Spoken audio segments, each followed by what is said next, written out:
बिस्मिल्लाहिर्रहमानिर्रहीम अस्सलाम वालेकुम। तो स्टूडेंट्स, अब तक हम अलजेब्रे की प्लस माइनस मल्टीप्लाई और डिवीजन को सीख चुके। बहुत डिटेल वीडियोस थी जिसमें हमने कोशिश की कि हम किसी भी चीज़ को ना छोड़ें और ज़्यादा से ज़्यादा रूल्स को अंडरस्टैंड कर सकें। अब जब हम अलजेब्रे का plus minus multiply and division सीख चुके हैं तो अब इन रूल्स को किस तरह से क्वेश्चन में इम्प्लीमेंट किया जाता है, लागू किया जाता है, यूज़ किया जाता है, उसको हम सीखेंगे। यानी एक ही क्वेश्चन में अगर ये सब मिल के आ जाते हैं और किस तरह से आते हैं, उसी वाले से हमने आज क्लास 7 की एक्सरसाइज 2.5 से क्वेश्चंस इंशाल्लाह करेंगे इस वीडियो के अंदर, जितने भी मैक्सिमम हो सकेंगे। तो हमें जो क्वेश्चन आता है वो आता है नॉर्मली के सिंप्लीफाई, और सिंप्लीफाई का मतलब होता है कि जहाँ जहाँ पॉसिबल है कोई भी ऑपरेशन करना, यानी अगर प्लस करना वहाँ पे पॉसिबल है तो प्लस कर दो, माइनस करना पॉसिबल है तो माइनस कर दो, मल्टीप्लाई करना पॉसिबल है तो मल्टीप्लाई कर दो, अगर कहीं पे डिवीजन का वो कहता है तो वो कर दो, और जो साइन वहाँ पे लिखा हुआ है और अगर वो पॉसिबल है करना। पॉसिबिलिटीज़ को मैं क्यों बात कर रहा हूँ, क्योंकि हमने पढ़ा था कि जब भी हमने अलजेब्रे की दो रकमों को प्लस या माइनस करना हो तो उनका लाइक टर्म होना ज़रूरी है। अगर वो लाइक टर्म नहीं होगी तो फिर वो प्लस या माइनस नहीं होगी। अलबत्ता मल्टीप्लाई करने के लिए दोनों टर्म्स का लाइक टर्म होना ज़रूरी नहीं है। तो इसलिए अब इन क्वेश्चंस में हम देखेंगे कि जहाँ जहाँ पर जो ऑपरेशन पॉसिबल होगा उसको हम इंशाल्लाह करेंगे और उसको समझेंगे। तो अब हम देखते हैं सबसे पहले कि इसको हम पढ़ेंगे कैसे। 2x square into X minus 1 minus 3y into X plus Y, ये हमारा क्वेश्चन है। और रूल्स में हमने ये पढ़ा था कि अगर ब्रैकेट के पीछे कोई साइन ना हो तो वहाँ पे मल्टीप्लाई का साइन होता है, यानी ब्रैकेट के साथ ही जो अलजेब्रिक टर्म लिखी होती है, जब ब्रैकेट के साथ ही जो टर्म लिखी होती है, ब्रैकेट के साथ ही जो रकम लिखी होती है, वो ब्रैकेट के अंदर तमाम नंबर्स के साथ मल्टीप्लाई करती है। इसी तरह से 3y जो है वो x प्लस वाई के साथ मल्टीप्लाई करेगा। तो ये हमारा पहला स्टेप है सिंप्लीफाई करने में। तो सबसे पहले हमने 2x स्क्वायर को x के साथ मल्टीप्लाई करना है। ओके, तो सबसे पहले साइंस मल्टीप्लाई करेंगे, plus multiply by plus, plus हो जाएगा 2 मल्टीप्लाई बाय 1 मैं इसलिए यहाँ पे कह रहा हूँ क्योंकि वी नो दैट कि अगर किसी भी कोफिशिएंट, किसी भी वेरिएबल से पहले कोफिशिएंट ना हो, उसके साथ नंबर ना हो तो वहाँ पे 1 होता है। तो 2 1 2, एक्स स्क्वायर एक्स के साथ मल्टीप्लाई करेगा तो x की दोनों पावर्स 2 और 1 प्लस हो जाएंगी, तो ये 2x 3 हो जाएगा। उसके बाद हम करते हैं प्लस इंटू माइनस, यानी प्लस और माइनस को मल्टीप्लाई करेंगे तो माइनस आएगा। 2 1 2, एक्स स्क्वायर का एक्स स्क्वायर आ जाएगा और y का y आ जाएगा, क्योंकि अलजेब्रा में हमने पढ़ा था कि अगर दो वेरिएबल्स होंगे तो उनकी पावर्स ऐड हो जाएंगी, लेकिन अगर एक ही वेरिएबल है, जैसे यहाँ पर x है, यहाँ पर x नहीं है, तो फिर x2 जैसा भी है वैसे लिख देंगे। इधर y है, इधर x नहीं है, तो y जैसा भी है बिल्कुल वैसे का वैसा ही लिख देंगे। तो इस तरीके से इसमें x है और इसमें x नहीं है, y है, तो x2 and y as such ही नीचे आ जाएंगे। उसके बाद ये हमारे पास माइनस का साइन है और इसको हम लोग अब चूँकि मल्टीप्लाई करना है तो माइनस को यहाँ पर मौजूद प्लस के साथ मल्टीप्लाई करेंगे, तो माइनस इंटू प्लस क्या हो जाएगा, माइनस प्लस माइनस होता है। फिर 3 1 3, मतलब 3 को 1 से ज़रब देंगे तो 3 आ जाएगा, 3 ही आ जाएगा। 1 यहाँ पे लिखा हुआ नहीं है, बट वी नो दैट कि जिस वेरिएबल के साथ भी कोई नंबर नहीं लिखा होता तो वहाँ पे 1 होता है, तो 3 1 3। उसके बाद y इधर है, इधर नहीं है, बिल्कुल वैसे ही आ जाएगा, क्योंकि अगर दोनों जगहों पे होता तो फिर हम इनकी पावर्स को प्लस करते, लेकिन चूँकि यहाँ पे y अकेला है तो हम उसको वैसे ही लिख देंगे। इसी तरह से x अकेला है, उसको हम वैसे ही लिख देंगे। उसके बाद 3y को अब y के साथ भी मल्टीप्लाई करना है, again minus into plus minus हो जाएगा। 3 1 3, इधर भी y है, इधर भी y है, तो इसलिए दोनों y की पावर प्लस होगी, 1 इसकी पावर होगी, 1 इसकी होगी, 1 + 1 2 होता है, तो 3y स्क्वायर। आम तौर पर ये 1 जो है वो लिखा नहीं जाता, या ना भी लिखा हुआ हो तो हम ये अंडरस्टूड बात है कि उसकी पावर जो है वो 1 होती है। जिस तरह से अगर कोफिशिएंट ना हो तो 1 होता है, इसी तरीके से अगर पावर ना हो तो वो भी 1 होती है। तो इस तरीके से ये पहला स्टेप हमने जो है वो कंप्लीट कर लिया, जिसमें हमने 2x को ब्रैकेट में मौजूद दोनों वैल्यूज़ के साथ मल्टीप्लाई कर दिया, 3y को ब्रैकेट में मौजूद दोनों वैल्यूज़ के साथ मल्टीप्लाई कर दिया। अब मल्टीप्लाई का तो कहीं पर और ऑर्डर हमारे पास मौजूद नहीं है। अब सेकंड थिंग जो हमने देखनी है वो ये कि क्या यहाँ पे कोई लाइक टर्म्स हैं। अगर वो लाइक टर्म्स होंगी तो हम उनको इकट्ठा करके सॉल्व कर देंगे, मज़ीद सिंप्लीफाई कर देंगे। लेकिन अगर लाइक टर्म्स नहीं है तो फिर ये क्वेश्चन यहीं पर ख़त्म हो जाएगा। तो हम देखते हैं इसको कि यहाँ पे x3 है, कोई भी x3 वाली और टर्म नहीं है। ये x2y है, यहाँ पे yx वाली या xy वाली है, लेकिन x2 वाली नहीं है कि जिसमें x2y हो, इसलिए हम नहीं कह सकते कि ये दोनों लाइक टर्म्स हैं। इसी तरीके से यहाँ पे y2 है और कोई भी और y2 नहीं है, तो हम कह सकते हैं कि हमारा ये क्वेश्चन जो है वो सॉल्व हो चुका है। जी तो स्टूडेंट, क्वेश्चन नंबर 2 मैंने लिख लिया है व्हाइट बोर्ड के ऊपर और अब हम इसको स्टार्ट करते हैं। जैसा कि हमारे पास क्वेश्चन है सिंप्लीफाई, और सिंप्लीफाई का मतलब होता है कि यहाँ पे जो भी लिखा हुआ है उसमें से जो पॉसिबल हो, जहाँ जहाँ पे कुछ भी सॉल्व करना वो हम करते जाएंगे। तो उसमें हम ये देखेंगे कि यहाँ पे उसने प्लस करने को कहा है, यहाँ पे ब्रैकेट के साथ उसने मल्टीप्लाई करने को कहा है। और यहाँ पर एक और बात भी मुझे याद आ रही है कि हमें बोर्ड मैथ्स के रूल को भी फॉलो करना है। बोर्ड मैथ्स का मतलब क्या होता है? बोर्ड मैथ्स का मतलब होता है B for bracket, O for of, D for division, M for multiplication, A for addition and S for subtraction. B से मुराद ब्रैकेट्स हैं, O से मुराद यहाँ पे ऑफ होता है, और D से मुराद डिवीजन है यानी तकसीम, M से मुराद मल्टीप्लाई है, A स्टैंड फॉर एडिशन या plus, S stand for subtraction. तो ये हमारा रफ में एक छोटा सा लॉ या रूल। अब हम लोग देखते हैं कि सबसे पहले वो ये कह रहा है कि ब्रैकेट्स को सॉल्व करो, राइट।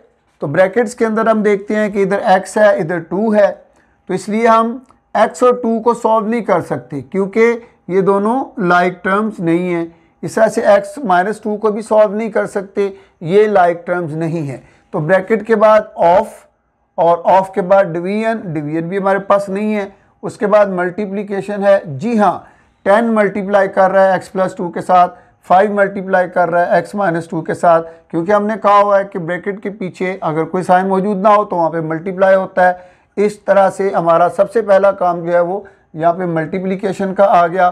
तो सबसे पहले हम बाकी रकमों को वैसे लिखते जाएंगे, इक्वल का साइन डाला, 4x स्क्वायर को हमने वैसे लिख दिया। अब हम इनको मल्टीप्लाई करते हैं, प्लस इंटू प्लस, प्लस हो जाएगा 10 1 10 और x। उसके बाद इसने सेकंड वैल्यू के साथ भी मल्टीप्लाई करना है। ब्रैकेट में जितनी भी वैल्यूज़ होंगी ब्रैकेट से पीछे वाला नंबर सब के साथ 1 बाई 1 मल्टीप्लाई करेगा। तो ये 10 को हमने x से मल्टीप्लाई किया तो 10x हो गया। अब plus multiply by plus, plus और 10 2 20। अब इस तरीके से यहाँ पे हम मल्टीप्लाई करते हैं, माइनस 5x के साथ मल्टीप्लाई करेगा तो माइनस 5x, 5 1 5, उससे पहले minus multiply by plus minus, तो 5x, फिर माइनस मल्टीप्लाई बाई माइनस या minus into minus, minus minus plus हो जाएगा, 5 2 10। उसके बाद अब हमारे पास ये नेक्स्ट स्टेप आ गया। इसमें हमने क्या देखने हैं, क्या मल्टीप्लिकेशन तो हमें कहीं पर भी नज़र नहीं आ रही। मल्टीप्लिकेशन के बाद हमारा अगला स्टेप है एडिशन करना, यानी कि प्लस करना। अब हमारे पास प्लस तब पॉसिबल होता है कि जब दोनों टर्म्स लाइक टर्म्स होंगी। तो अब यहाँ पे हम देखेंगे कि क्या कोई लाइक टर्म्स हमें नज़र आ रही हैं। यस, ये 10x और 5x लाइक टर्म्स हैं, बिकॉज दोनों के वेरिएबल भी सेम है और दोनों की पावर भी सेम है। इसी तरह से 20 और 10 को भी हम कह सकते हैं कि ये भी लाइक टर्म्स हैं, इसलिए कि यहाँ पे भी कोई x नहीं है, यहाँ पे भी नहीं है। हम ये भी कह सकते हैं, जो हमने प्रीवियस वीडियोस में देखा, कि ये दोनों कांस्टेंट वैल्यूज़ हैं। तो फिर कांस्टेंट वैल्यूज़ को भी अलग से इकट्ठा कर लेंगे तो ये सारी जो हमारी एक्सप्रेशन है ये दोबारा से रीअरेंज हो जाएगी, एक नई तरतीब के साथ आ जाएगी, जिसमें हमने लाइक टर्म्स को इकट्ठा करना है। 4x स्क्वायर प्लस 10x और उसके साथ माइनस 5x। तो हम देख रहे हैं जहाँ पे 5x जा रहा है वहीं पे उसका साइन जा रहा है, जहाँ पे 10x जा रहा है वहीं पे उसका साइन जा रहा है। उसके बाद हमारे पास क्या कांस्टेंट वैल्यू है 20 और फिर है 10। अब हम देखते हैं कि x स्क्वायर का तो कोई लाइक टर्म यहाँ मौजूद नहीं है, इसलिए इसको एज सच नीचे वैसे ही लिख देंगे। लेकिन ये दोनों लाइक टर्म्स हैं, और अगर एक वैल्यू प्लस की हो और एक माइनस की हो तो दोनों के साइन डिफरेंट हो गए। साइन डिफरेंट हुए तो हमने माइनस करना है। 10 में से 5 को माइनस किया तो आ जाएगा 5x। जब हम प्लस या माइनस कर रहे होते हैं तो उस वक्त वेरिएबल वैसे का वैसा लिख देते हैं, उसके ऊपर कोई पावर भी चेंज नहीं होती उसकी। और फिर हम देखेंगे इन दोनों में से ग्रेटर वैल्यू कौन सी है 10 की, तो साइन हमारे पास प्लस का आ जाएगा। उसके बाद हम लोग कांस्टेंट वैल्यूज़ को देखते हैं, तो दोनों के साथ प्लस का साइन मौजूद है, इसलिए दोनों का साइन सेम होने की वजह से हम इनको ऐड करेंगे। 20 में 10 ऐड किए, 20 में 10 प्लस किए, तो हमारा आंसर आ जाएगा 30। ग्रेटर वैल्यू 20 है, उसका साइन यहाँ पे आ जाएगा। अब हम देखें हमारे पास कि ये तीनों वैल्यूज़ बिल्कुल अनलाइक टर्म हैं, इनको आगे और सॉल्व नहीं किया जा सकता, इसलिए हम कहेंगे कि ये हमारा क्वेश्चन सिंप्लीफाई हो चुका है। इसमें जी तो स्टूडेंट्स क्वेश्चन नंबर 4 हमने वाइट बोर्ड पे लिख लिया और अब इसको सॉल्व करते हैं। क्वेश्चन अगेन वही है जी, सिंप्लीफाई करें। और सिंप्लीफाई का मतलब क्या होता है कि जहाँ पर भी पॉसिबल हो सॉल्यूशन उसका करें। और सॉल्व करने के लिए हमारे पास जो रूल हमने ऊपर बोर्ड में इसका लिखा हुआ है, सबसे पहले ब्रैकेट्स को देखते हैं। तो अगर हम देखें तो ब्रैकेट के अंदर x एंड 4 है, तो ये दोनों आपस में इनका प्लस होना पॉसिबल नहीं है, बिकॉज के ये लाइक टर्म्स नहीं है। इस तरह से x² + 2 है, तो इनका भी दोनों का प्लस होना पॉसिबल नहीं है, बिकॉज ये दोनों लाइक टर्म्स नहीं है। तो हमारे पास ब्रैकेट का ऑप्शन ख़त्म हो गया। नेक्स्ट हमारे पास ऑफ है, डिवीजन है, तो यहाँ पे ना कहीं ऑफ लिखा हुआ है ना इस पर कहीं पे डिवीजन का ऑप्शन मौजूद है। नेक्स्ट हमारे पास आता है मल्टीप्लिकेशन। तो हम देखते हैं कि 3 को मल्टीप्लाई करना है x + 4 के साथ एंड 4 को मल्टीप्लाई करना है x² + 2 के साथ। तो फिर यहाँ पर हमारे पास ये वो दो ऑपरेशंस हैं जो नेक्स्ट हमारे पास होने वाले हैं। अब 6x² को एज सच ही लिख देंगे क्योंकि अभी इसका कोई लाइक टर्म मौजूद नहीं है। -3 को x के साथ मल्टीप्लाई किया, माइनस प्लस माइनस 3 1 = 3x।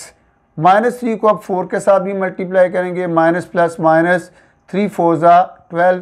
पहले भी आपको बताया जा चुका है क्योंकि ब्रैकेट से पीछे जो नंबर होता है वो ब्रैकेट में मौजूद तमाम वैल्यूज़ के साथ 1 बाई 1 एक एक करके मल्टीप्लाई करता है। 3 ने x के साथ भी मल्टीप्लाई करना है, 3 ने 4 के साथ भी मल्टीप्लाई करना है।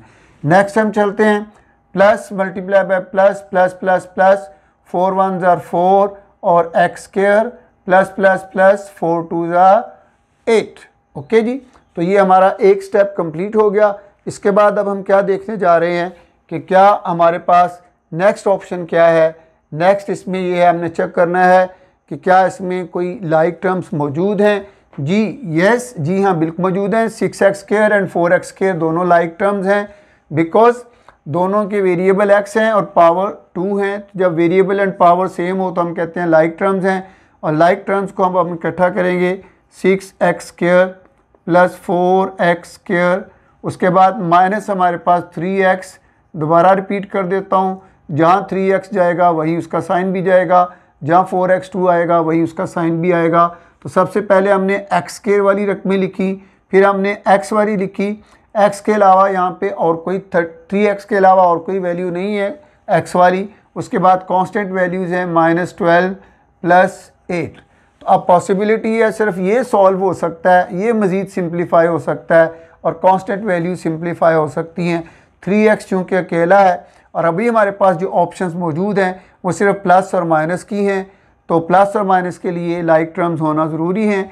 चलें जी, पहले हम इसको करते हैं। 6 + 4, क्योंकि इसके साथ 6 के साथ भी प्लस का साइन है, 6 + 4 हो गए 10। x² ही रहेगा, कभी भी इसको x4 नहीं करना। जब भी हम प्लस या माइनस कर रहे हैं उस वक्त वेरिएबल और पावर एज सच ही रहता है, बिल्कुल वैसा ही रहता है। उसके बाद -3x, क्योंकि इसके साथ की और कोई रकम नहीं है। उसके बाद -12 और 8 को देखते हैं, दोनों के साइन डिफरेंट हैं, माइनस होंगे। तो 12 में से 8 को माइनस किया तो 4 आया और ग्रेटर वैल्यू का साइन, तो आंसर -4।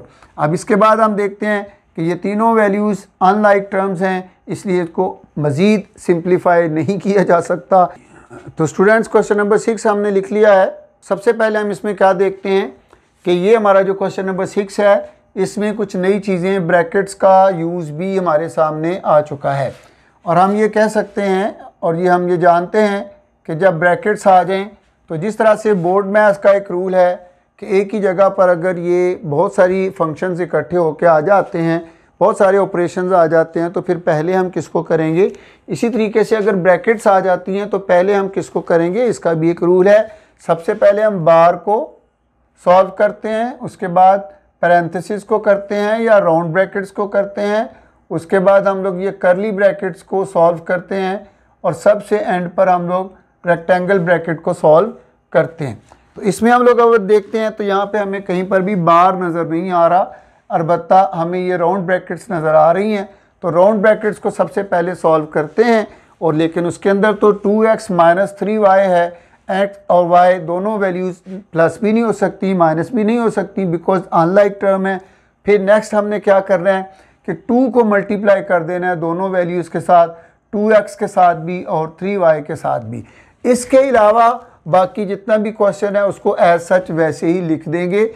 जी हमने 4x लिख दिया minus rectangle bracket 8y minus करली ब्रैकेट 4x। अब माइनस को प्लस के साथ मल्टीप्लाई किया क्योंकि 2x के पीछे प्लस है, माइनस प्लस माइनस 2 2 4 और x, फिर minus minus plus 2 3 6 and y। Because 2 के पास कुछ नहीं है y के साथ एक्स वाई लिखने के लिए, तो इसलिए 2 2 4x और माइनस माइनस प्लस 6y। अब चूंकि ये ब्रैकेट हमारी सॉल्व हो चुकी है, अब इसकी कोई ज़रूरत नहीं है, इसको रिमूव कर दिया। आगे हमने कर्ली ब्रैकेट को क्लोज़ किया, रेक्टेंगल ब्रैकेट को हमने क्लोज़ किया। नेक्स्ट हमारे पास क्या आ गया कि जब हमने राउंड ब्रैकेट्स को सॉल्व कर लिया, उसके बाद कर्ली ब्रैकेट्स को सॉल्व करना है। कर्ली ब्रैकेट्स के अंदर हमारे पास 2 ऑपरेशंस हैं, माइनस का भी है और प्लस का भी है, लेकिन माइनस और प्लस में तो ज़रूरी होता है कि दोनों वैल्यूज़, दोनों टर्म्स जो हैं वो लाइक टर्म्स हों। तो हम देखते हैं कि ये 4x and 4x like term है क्योंकि इनका वेरिएबल भी सेम है, पावर भी सेम है। लेकिन क्या देख रहे हैं हम लोग यहाँ पे कि ये 4x प्लस का है, ये 4x माइनस का है। तो प्लस एंड माइनस जब दोनों वैल्यूज़, दोनों साइन डिफरेंट हो तो माइनस हो गए। 4 में से 4 को माइनस करेंगे तो बेसिकली 0x आएगा। तो 0x हम नॉर्मली प्रेफर नहीं करते लिखना, हम नॉर्मली इनको कट कर देते होते हैं इन दैट केस के जब वैल्यू 0 आ रही हो। और इस तरीके से हमारे पास बाकी रह गया 6y के साथ कर्ली ब्रैकेट के अंदर कोई और ऐसा नंबर नहीं है जिसको हम ऐड या सब्ट्रैक्ट कर सकें, प्लस या माइनस कर सकें, इसलिए कर्ली ब्रैकेट्स के अंदर मौजूद तमाम ऑपरेशंस हो चुके हैं।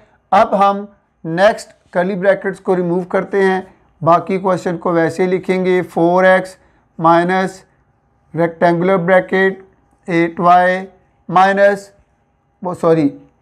माइनस और यहाँ पे क्या है प्लस 6y।